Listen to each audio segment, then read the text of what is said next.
Hello and welcome to Sovereign Financials, financial education for everyone.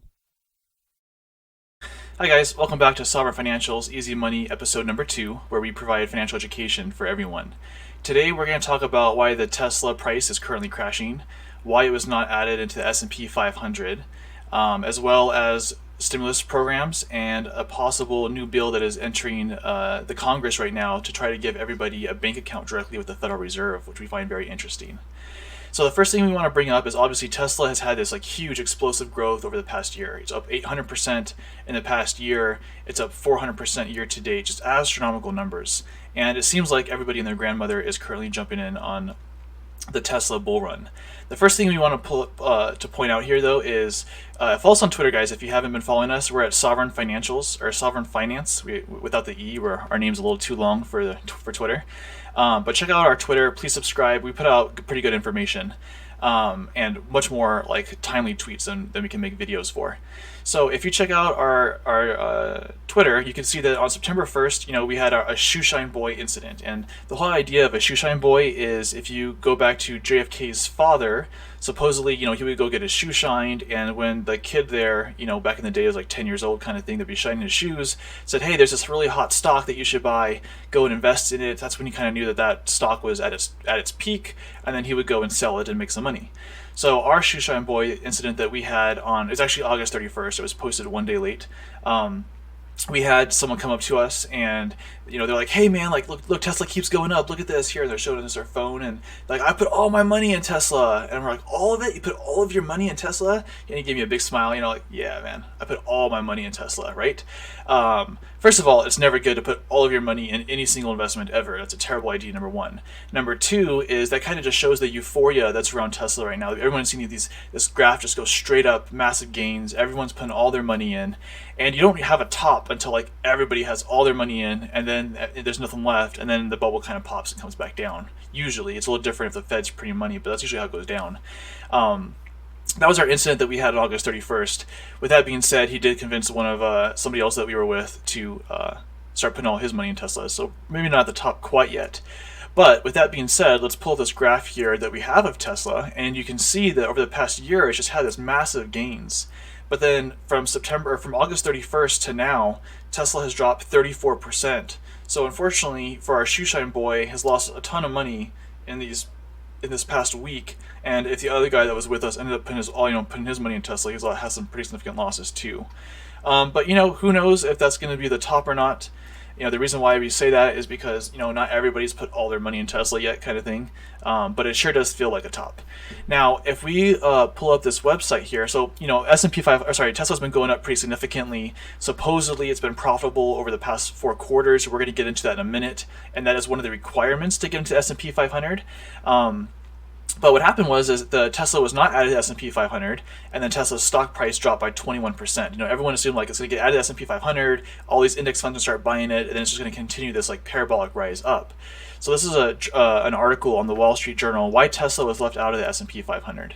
And we'll scroll down here to some key points. So the S&P Dow Jones indices, which determines the makeup of the index, said Friday afternoon that Etsy, Teradyne, and Catalent were going to be added to the S&P 500, but Tesla was not. And then, Tesla shares dropped 21% in a single day. It was their biggest fall on record, even though Tesla is technically up 400% just year to date, which is absolutely absurd. But it has declined by 34% in September. They say September alone, but technically August 31st to now, just in the past week. Pretty significant loss if you recently bought Tesla.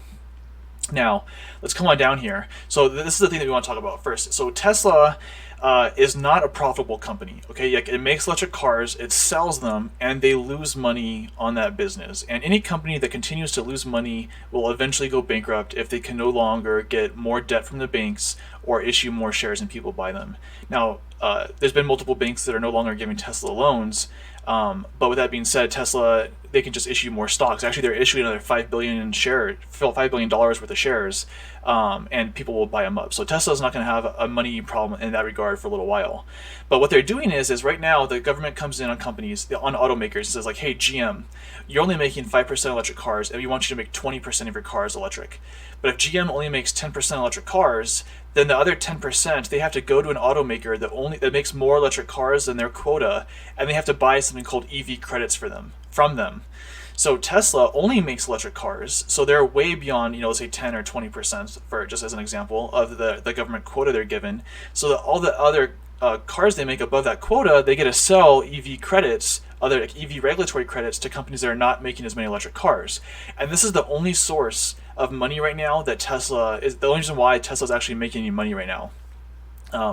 So Tesla made more than $1 billion from such regulatory credits over the past 4 quarters, its finances show. That is more than double its profits over the past 4 quarters. Now, so why was it not added to the S&P 500? It's because the S&P, they probably looked at Tesla and said, like, yeah, they're a very unprofitable company if it was not for this government regulation that requires other companies to buy EV credits from them. So if they're only profitable because of an EV credit they're selling and not from their actual underlying business, the S&P is probably not going to add it to their index anytime soon. So the quality of earnings could be a key issue with the committee. Which is somebody said during the S&P's announcement. Tesla's positive profitability has been driven by the sale of regulatory credits to other auto manufacturers who need the offsets in order to reach their emission standards. Tesla reported $428 million in revenue, so they have $428 million coming in from the sale of their credits in the most recent quarter, along with a net income of $104 million. So they make all these electric cars, they sell them, they lose a bunch of money. They make more money from selling these EV regulatory credits, and then that small amount of profit that they have there is just because they have the EV credits, because of that government regulation that other automakers are not making enough electric cars yet. So a couple things with that. One is that's not technically a free market, right? It's not capitalism at hand. They're not making profits from their primary business. They're making profits off of a government law that requires other automakers to buy credits from them, number one. Number two, as other automakers start increasing the amount of electric cars they have, they'll no longer have to buy the EV credits from Tesla, and the Tesla's money, net profit will decrease from that. So that's just not a good situation to be in. So that is our view on Tesla. Let's go to the next thing here that we found pretty interesting. Actually, staying on Tesla for a minute. So you guys have probably noticed this, right? Tesla's down 34% in the past week, right? If you look at the Nasdaq today was down 4%, and the S&P is down, was it 3% or so? I haven't checked it out in the past couple hours. But the more importantly is in terms of stimulus packages, the the Democrats and the Republicans have been trying to work months on a new stimulus package, and they cannot come on an agreement. And we're not going to get into all the political reasons why, but they cannot come into agreement because both parties have other objectives for the bill. And what we've said in our previous newsletter, if you're not subscribed to our newsletter, check it out. It's at sovereignfinancials.com. We publish a monthly report on it. We give out really good information. And I think we just talked about this in this month's newsletter that was just released a couple days ago.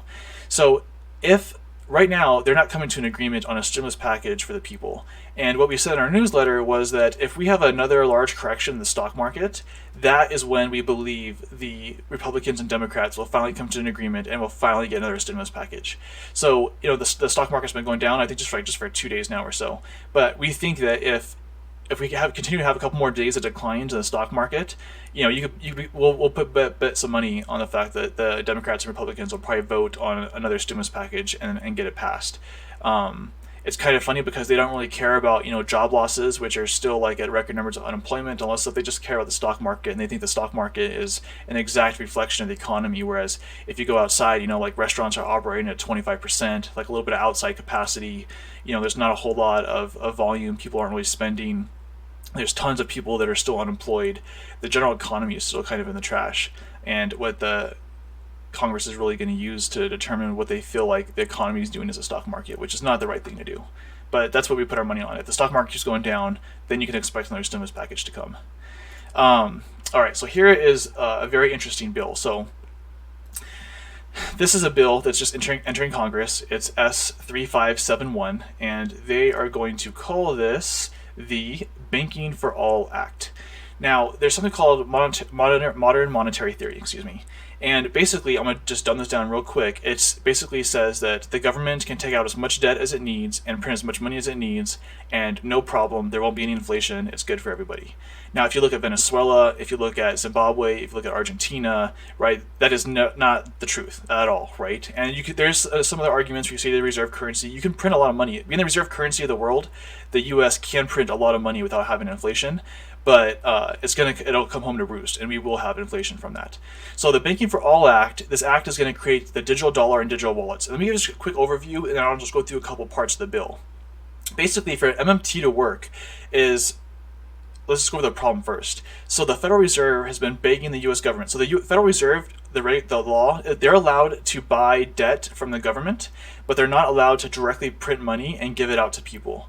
So the way they kind of worked around this is, for the last stimulus package we have, the U.S. Treasury basically sent out stimulus packages basically to everybody in multiple ways, and then the Federal Reserve basically bought that debt or gave the money through a special purpose vehicle to the U.S. Treasury. So it's kind of an indirect way of getting money to us, but the Fed couldn't give us money directly, but instead they went through the U.S. Treasury, which is allowed, kind of.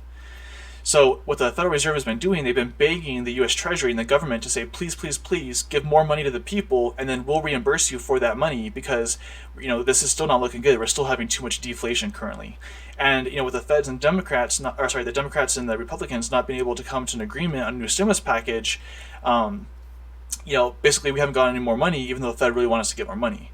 So MMT, for Fed to be able to give us money directly, they have to be able to bypass that, Fed, U.S. Treasury to us kind of pathway. It has to be directly from Fed to us.